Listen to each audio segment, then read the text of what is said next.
દેવની જય, સનાતન ધર્મની જય.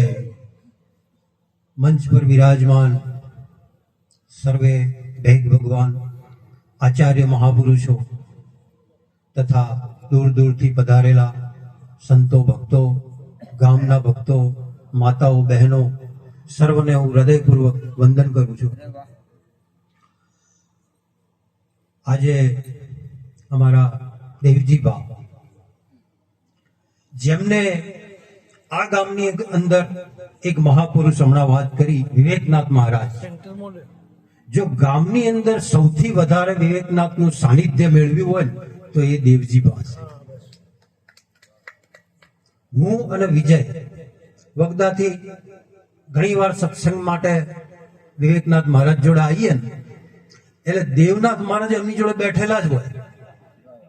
ક્યારેક જ કે દિવસ એવો મળે કે બહાર ગયા હોય એમની ગેરહાજરી હોય. એટલું સાનિધ્ય એમને વિવેકનાથ મહારાજનું મેળવ્યું છે. અને કદાચ એમને તો તમે બોલતા તો નહીં સાંભળ્યા હોય, અમે એમની સાથે ખૂબ સત્સંગ કર્યો છે. જગતની અંદર 3 જાતના વૃક્ષો હોય. એક એવા વૃક્ષો હોય કે જેની પર ફૂલ આવે પણ ફળ ના આવે. ગુલાબ છે, મોગરો છે, ચંપો છે, એવા બધા ફૂલ આવે પણ ફળ કે ના આવે. બીજા પ્રકારના એવા વૃક્ષો છે જેની પર ફૂલ આવે અને પછી ફળ પણ આવે.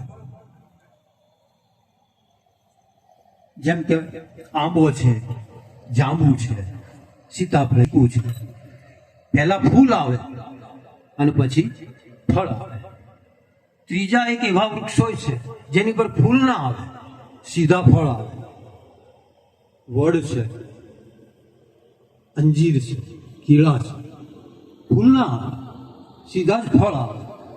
એવા 3 પ્રકારના આ જગતમાં મનુષ્યો છે તમને જોવા મળે. જો આજના તમે યુવાનો સાંભળો, એમને સાંભળો તો ખબર પડે, ઘણી ઊંચી ઊંચી વાતો, ખૂબ કરે, પણ પછી પરિણામ આ પહેલા પ્રકારના વૃક્ષો છે. ફૂલો ખૂબ આવે પણ ફળ કે એવી વ્યક્તિઓ બી છે કે જે બોલે એ કરે, જેવું બોલે એવું કરીને પણ બતાવે. જે બીજા પ્રકારના વૃક્ષો છે જેની પર ફૂલ આવે અને ફળ પણ આવે. અને ત્રીજા પ્રકારના એવા શ્રેષ્ઠ વ્યક્તિઓ છે જે બોલતા માત્ર કરે છે, કરી બતાવે છે. એવા અમારા દેવજી ભાઈ છે. બોલતા બિલકુલ નથી પણ એમનો અનુભવ, એમનું જ્ઞાન એ અમે અનુભવ્યું છે. અમારા જેવા બોલવા કરતા એમનું સ્થાન ઊંચું છે. અમે તો ખરેખર તો આ પ્રસંગ વિવેકનાથ મહારાજની હાજરીમાં થવાની જરૂર હતી, મને એવું લાગે. એ વખતે બી એ લાયક જ હતા આ પદને, પણ એમની તૈયારી નહોતી. અમે ઘણી વાર રજૂઆત કરી, એમને કીધું અમે કૃપા કરો, અમારા જેવા નાના બાળકો ઉપર બેસ્યા અને તમારા જેવા જેમની જોડથી અમે શીખ્યા છીએ એ નેચે ભાઈ અમને શરમ આવે. પણ કે ના, હજુ હું લાયક નથી. પણ જ્યારે જે સમયે જે કામ થતું હોય ત્યારે આજે ખૂબ સુંદર, ખૂબ આનંદ થયો મને. આજે એવો ઉપર બેસ્યા. અમે ઉપર બેસવાની બી એક મજા છે. આવો એટલે ખબર પડે. બધા પૂજન કરે, આરતીઓ ઉતરે, તમારી કવર મળે ને, કેવી મજા છે. આ તમને ના મળે, તમારે ગમે તો બેસી જવું પડે ને અમને જગ્યા મળે. પણ હમણાં ના વાત કરી મહારાજ, પાત્રતા વગર આ વસ્તુ પ્રાપ્ત થતી નથી. પાત્રતા કેવી રીતે મળે? એમને તો મળી ના જાય. પદ, ધન, શક્તિ, સત્તા આ બધું મેળવવું હોય તો પુરુષાર્થ કરવો પડે. પુરુષાર્થ વગર કદી પ્રાપ્ત ના થાય. મેળવવો પડે. એમને કઈ ધન, જો આજે પૈસા કમાવો હોય તો કેટલો પુરુષાર્થ તમારે રાત દિવસ કરવો પડે છે.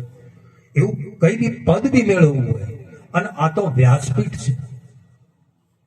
આજે રાજાના પદ ઉપર બેઠો હોય ને વ્યક્તિ, એને પણ કેટલો પ્રયાસ. રાજાને એવું કહેવાય છે કે ઈશ્વરનો અંશ કહેવાય છે. રાજા એટલે એમાં ઈશ્વરનો અંશ છે. એ રાજાઓ પણ આ વ્યાસપીઠને સદીઓથી નમન કરતા આવ્યા છે. એ પદ છે આ વ્યાસપીઠ. પણ તકલીફ શું છે ખબર છે? આ પદ તો મળી જાય, પણ એમાં એક તકલીફ થાય છે. અહીં બેઠા પછી જૂઠું બોલી શકાતું વ્યાસપીઠ ઉપર. આ વ્યાસપીઠની એક જે પેલી ના એની તાસીર ગણો. અહીં ચોર બી કોઈ બેસી જાય તો જૂઠું ના બોલી શકે. કદાચ ના અહીં બેસીને જો જૂઠું બોલતો હોય તો એ વ્યાસપીઠ ઉપર નહીં બેઠો હોય, ગોદડા ઉપર બેઠો હોય છે. એ આ વ્યાસપીઠ છે, ભારતના ઋષિઓની વ્યાસપીઠ છે. કારણ કે આ પદ તમે નીચે બેસીને ગમે તે બોલો ચાલે, અહીંયા બેસીને ગમે તેમ ના બોલી શકાય. આજે વડાપ્રધાન મોદી સાહેબ છે, ચૂંટણીના પ્રચારમાં નીકળ્યા હોય ને તો ગમે તેમ જેટલું જૂઠું બોલવું એટલે બોલી શકે, કારણ કે એક ઉમેદવાર તરીકે એ બોલી રહ્યો છે. પણ દિલ્હીની ગાદી ઉપરથી, વડાપ્રધાન પદ ઉપરથી જયારે જનતાને કંઈક સંદેશ આપવાનો હોય ત્યારે એક એક શબ્દ વિચારી બોલવો. કેમ? ત્યાં વડાપ્રધાન બોલી રહ્યો છે, ત્યાં એક પણ શબ્દ જૂઠો બોલી શકાય? એ પદ બોલી રહ્યું છે, ત્યાં એ પદની ગરિમા છે. કારણ કે વડાપ્રધાન બોલશે એનો ઇતિહાસ રચાશે, એની નોંધ લેવાય છે. આ વ્યાસપીઠ ઉપરથી સદીઓથી જે ઋષિઓ બોલતા આવ્યા છે એના શાસ્ત્રો બન્યા છે. એટલે અહીંથી ગમે એમ બોલી શકાતું નથી. પણ તકલીફ શું થાય? આપણે પાત્રતાની વાત કરીને, હવે પાત્રતા કેવી રીતે મેળવે? પૂરેપૂરું જો સમર્પણ થયું હોય તાણે તમને આ વસ્તુ પ્રાપ્ત થાય, નતર ના થાય. સમર્પણ એટલે પૂરેપૂરું. મારી અંદર ધારો કે કઈ પણ ખામીઓ કે અવગુણ હોય તો એ પૂરેપૂરા મારા સદગુરુ આગળ રજૂ કરી દેવા પડે. એમાં છુપાવાય? આપણે તો શું છે, ગુરુ આગળ ગુણ બતાવીએ છીએ, અવગુણ છુપાઈએ. બાપજી કે મને જૂઠથી ખૂબ નફરત. હા, જૂઠથી મને ખૂબ નફરત. દાડામાં ચેટલી વાર એના ઉપર જૂઠું બોલતો હોય, ઘેર બે ફોન આવે ને કે હું તો બહાર છું. જૂઠું તો આપણે પલે પલ બોલીએ. અને બાપજી કે સાહેબ બાપજી જૂઠથી મને ખૂબ નફરત. આપણે આપણા અવગુણો, સદગુરુનો તમારા ગુણમાં કોઈ રસ નથી. તમે જેટલા કાંડ કરીને આવ્યા છો ને એમાં રસ છે. એકો જો ક્રિશ્ચનોની અંદર એક રિવાજ છે, એમનું ચર્ચ હોય ને ત્યાં એક પાદરીનું કેબિન બનાવેલું, ત્યાં કન્ફેસ કરવાનું એક રિવાજ છે. કે કોઈ ધારો કે કોઈની હત્યા કરીને આવ્યો કે ચોરી કરીને આવ્યો હોય ને તો એ કેબિનમાં બેસી, પાછળ પાદરી બેઠો હોય, નાનકડી બારી હોય ને ત્યાં પડદો હોય, એટલે પાદરી પેલાને જોઈ શકે નહીં, પેલો પાદરીને જોઈ. ત્યાં બેસીને એને કન્ફેસ કરવાનું હોય, કબૂલાત કરવાની હોય કે આજે હું એક જણની હત્યા કરીને આવ્યો છું, મને ઈશ્વર આગળ હું એની ક્ષમા માંગુ છું. એટલે પાદરી એને કે તે તારા ગુણની કબૂલાત કરી છે, ઈશ્વર આ કર્મમાંથી તને મુક્ત કરે છે. એવી ક્રિશ્ચનોમાં આવી માન્યતા છે કે કબૂલાત તમે કરી દો પાપની કે અવગુણોની તો તમારા એક કર્મ પછી ભોગવવા પડે. આવી માન્યતા આપણામાં છે, સનાતન ધર્મની અંદર યુગોથી છે. જેટલા માથાના વાળ તોળી રાણી, જેટલા માથાના વાળ રે એટલા કુકર્મો પ્રગટ કર્યા છે ને જેસલે તોરલા. પીર એમનેમ નથી થયો જેસલ, એક એક પાપ રજૂ કર્યા છે. તાણ પીર થવાય. પશ્ચિમની અંદર ગુરજીએફ થયો. એ ગુરજીએફ આગળ કોઈ એના ઘણા સેવકો હતા, પણ કોઈ એનું સેવક બનવા માટે જબરજસ્ત પરીક્ષાઓ લેતો, દંડો લે. 50 सेवक बनवाया हो तो हाथ में डंडो ले पहला, क्या था एक एक करके आए मेरे पास और ऐसा सर में चौड़ूंगा ये डंडा, सर फोड़ दूंगा, लेकिन मुंह में से आवाज निकलनी नहीं चाहिए. એટલે 40% તો નાહી જાય એમાંથી 50% ઉપર કે આ તો સરફોડી નોખશે. આવી કડક પરીક્ષાઓ લેતો એટલે જે નાહી જાય એને જવા દે, પછી જે પેલા તોય ઉભા રહ્યા હોય ને એમને કે અબ તુમ મેરે આશ્રમ में रह सकते हो, પેલા જ્યાં હવે એમની પરીક્ષાઓની શરૂ થાય એટલે એમને પછી શું કરે, જે રહી ગયા હોય ને એને એક જણને એટલો દારૂ પાય, એટલો બધો દારૂ પાય કે પેલો બકવા ચાલુ કરે. પેલો એવો બકવા ચાલુ કરે, બધું ઓકવરાઈ દે એની જોડે, અને પછી ગુરુજીએ ધ્યાનથી એને સાંભળે અને પછી નક્કી કરે કામ ક્યાંથી ચાલુ કરવું. કારણ કે હોશમાં તો કોઈ સાચું બોલે નહીં, આપણે બોલીએ છીએ એટલે એને બેહોશ કરે. એટલે જે કાંડ કરીને આવ્યો બધું પેલો ઓકી નાખે અને પછી એનું કામ ચાલુ કરે. ત્યારે પાત્રતા થાય. આ તો ગુરુ બુઠ્ઠો ને ચેલો જુઠ્ઠો, ચો મેળ પડે. આવી પરીક્ષાઓ લે.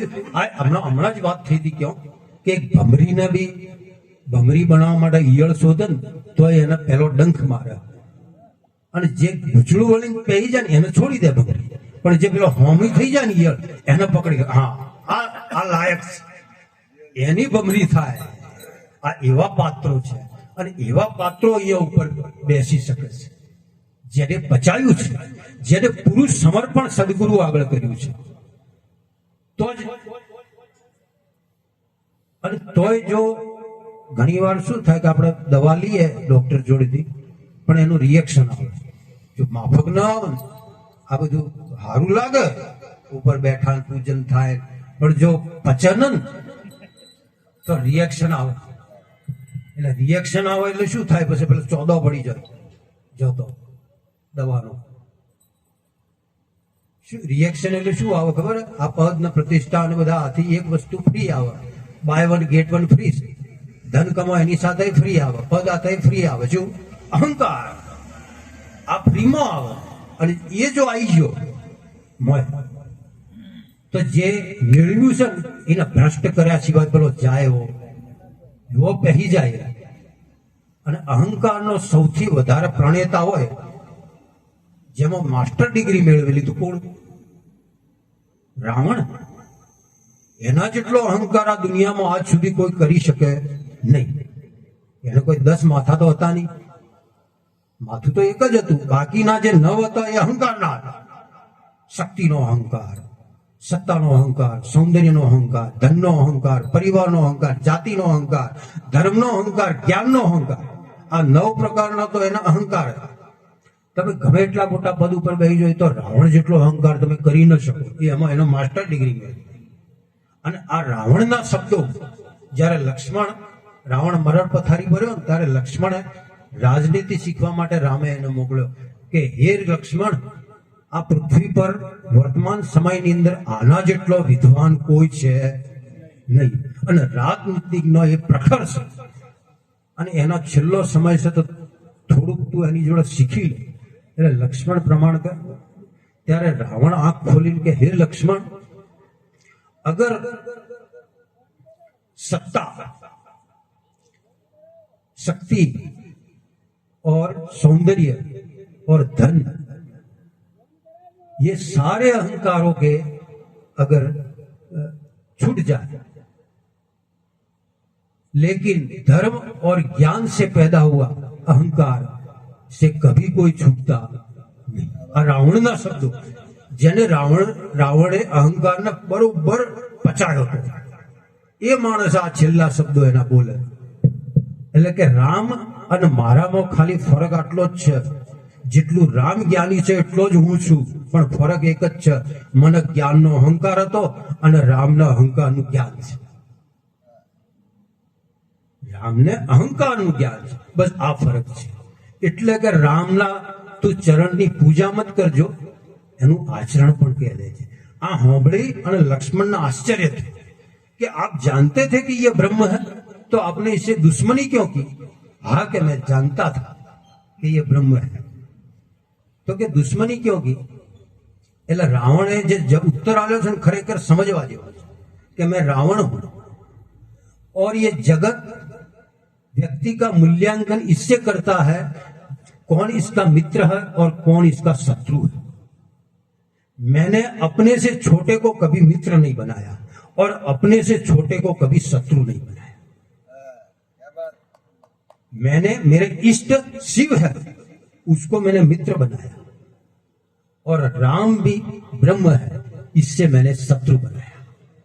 जो लोग राम से जुड़कर नहीं पा सके वो मैंने राम से लड़कर पा लिया।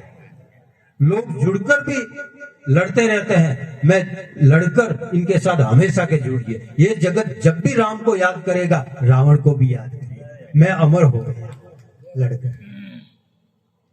ये अहंकार ना आवे અને પદ પચે તો વંદન છે એવા મહાપુરુષોને દંડવત। એવા મહાપુરુષો અહીંયા બેઠા છે।